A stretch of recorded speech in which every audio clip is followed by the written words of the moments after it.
blague. Alors c'est quoi la question? Alors je m'appelle Stéphane Rosset. Bon, j'ai toujours eu des affinités avec le Jura. Après je suis parti il y a très longtemps. J'ai marié une Ajoulotte, donc voilà, ça m'a fait revenir, on va dire. Et puis je suis né à Abidjan. J'ai toujours grandi dans les objets. Et puis, c'est pas de sentir le truc, c'est autre chose. Et puis ouais, voilà quoi. En fait, 18 ans, j'ai commencé à voyager pour les objets, pour une fondation, donc à acheter de l'artisanat un peu dans le monde entier. Et puis donc j'ai toujours baigné dedans quoi. Je suis fixé, ça fait 25 ans on va dire. Ouais. Mais j'ai toujours un peu fait des va-et-vient. Et ça a toujours été tourné autour des objets, on va dire. Ah ben oui, j'ai commencé à 18 ans à travailler dans les objets, quoi. Dans l'artisanat. Puis non, j'ai acheté de l'artisanat dans tous les pays du monde.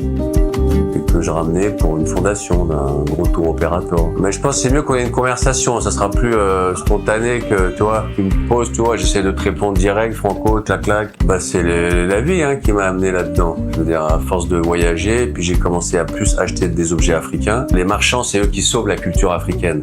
C'est grâce à eux qu'on la garde, qu'on la préserve. Les marchands et les collectionneurs sont ceux qui ont toujours préservé les objets. C'est grâce à eux qu'il y a des objets qui sont en Europe, qui ont été préservés en Afrique, par des gros marchands et des gros collectionneurs. Et après par des petites mains, comme il y en a des milliers. Comme moi, j'ai été une petite main, je veux dire. Alors, parce que je suis né là-bas, mon père a fait sa carrière en Afrique, et parce que mon premier métier à 18 ans, c'était de voyager et de ramener de l'artisanat d'Afrique, de l'Inde, de la Thaïlande, enfin de tous les pays où, c'est une grosse boîte. Et cette grosse boîte, ils réinvestissaient 3% de leur capital dans une fondation. Et une fondation pour préserver dans les villages l'artisanat. Donc, ils ramenaient l'artisanat chez eux et ils faisaient des expositions. C'est un petit monde, les collectionneurs. Ouais, alors en Suisse, par ici, en Suisse. Bah, comme je disais, c'est un puits sans fond, la Suisse. Je veux dire, il y a des collectionneurs, des fonds dans beaucoup de coins. Pas particulier, non. Mais il y a des petits collectionneurs. Dans tous les cantons, il y a des petites niches de gens qui collectionnent des objets particuliers. C'est ça qui est intéressant, T'en as qui vont collectionner des bouchons, t'en as qui vont collectionner des masques du Mexique. Bon, c'est un tout petit monde, c'est une niche. Donc, tout le monde fait un peu des micmacs ensemble. Bon, déjà, c'est les Européens qui appellent l'art africain, parce que les objets, ils ont pas été faits pour être commercialisés, pour être vendus. C'est des objets qui ont un sens rituel. Ou c'est pour une utilisation. C'est des objets où il y a une histoire derrière, il y a un sens. Ils ont été faits pour une situation humaine. Dans les objets, moi j'aime bien l'art brut. Tout ce qui est art brut, ça c'est intéressant. C'est pareil, c'est des trucs qui viennent du cœur, des gens qui font de l'art brut. C'est pas dans le calcul. C'est vraiment, c'est un besoin. C'est vrai que les jours, après c'est plus les Suisses allemands qui sont plus ouverts à ces choses-là, à l'art en général. Tous les objets ont un sens ici. Je veux dire, ils ont une histoire derrière. Là, par exemple, t'as un vieux miroir en Murano, t'as un clown en papier mâché, fait à la main. Ça, c'est une affiche, les buveuses d'absinthe. Mais t'en juste, je croyais que ok. Ça, si je te le montre comme ça et que tu vois pas, ça, c'est une fresque que j'ai faite avec un artiste local, Anguille, qui est très sympa. Il voulait s'inspirer aussi du magasin. Et puis le côté ethnique, le côté, il y a une espèce de mélange de sens qui est intéressant, quoi. Alors là, il faut remettre les choses dans l'ordre.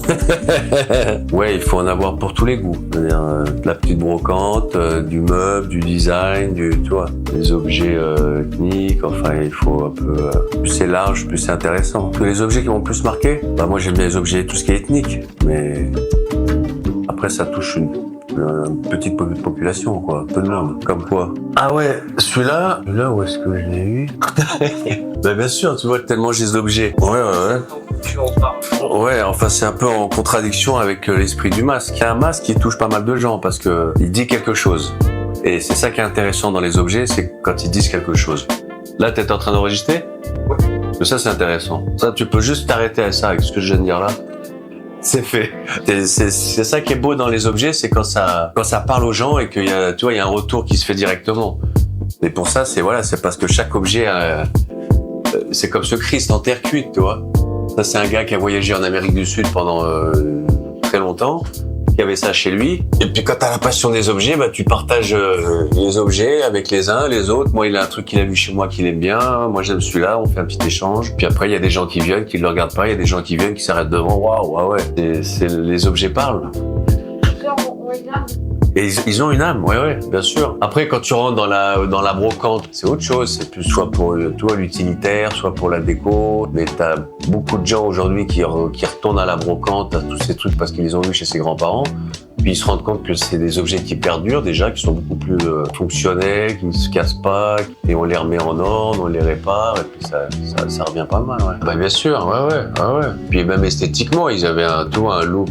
Quand tu vois ce buffet là, de cuisine là, c'est le nombre de gens qui s'arrêtent devant, oh là là, c'était chez la grand-mère, tu vois. Ouais. Et puis c'est increvable, bah oui.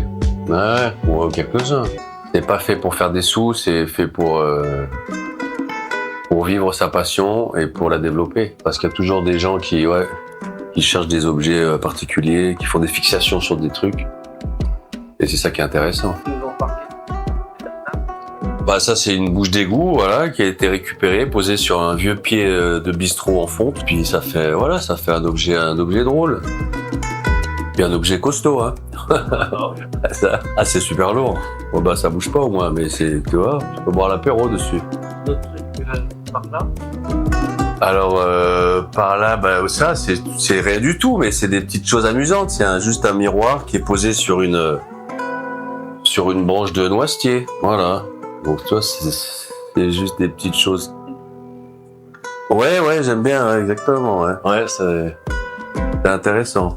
L'objet que tu nous as montré avant, qui était un peu un ensemble de tout. Alors attends, c'est tu parlais de quoi là?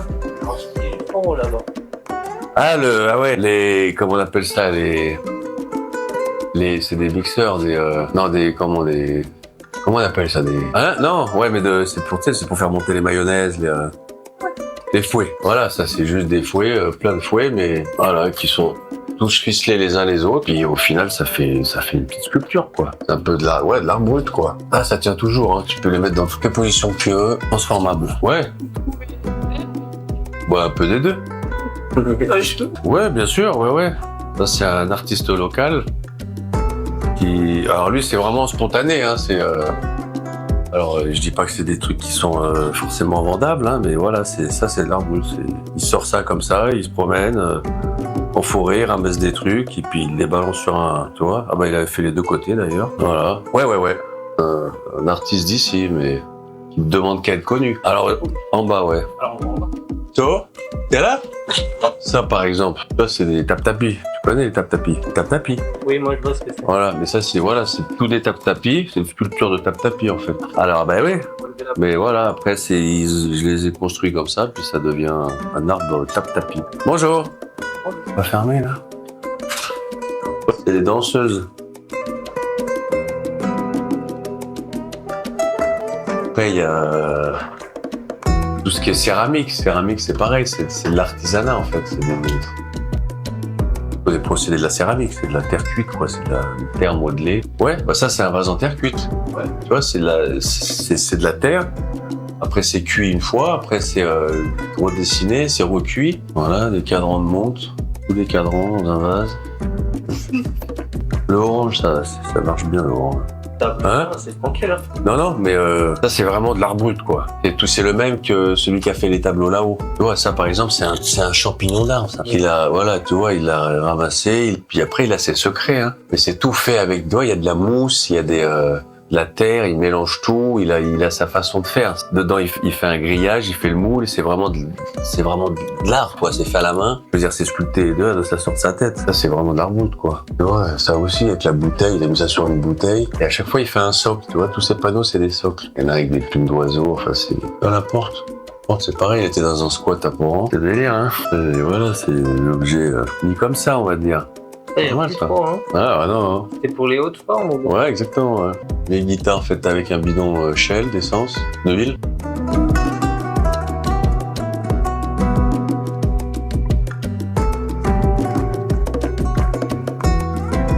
Alors, une conclusion, que c'est tout une histoire de passion, hein, et puis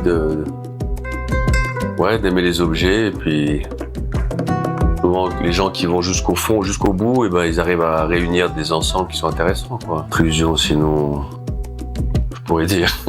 Ouais, effectivement, les objets ont une âme. Ils parlent. Il y a des gens à qui ça résonne, d'autres pas. Matérialiste. Bah ouais, t'as des gens qui ont besoin d'avoir des objets autour d'eux pour vivre, et puis t'en as, ils veulent qu'il y ait rien, quoi. Et c'est vrai que c'est une présence, hein, après, les objets.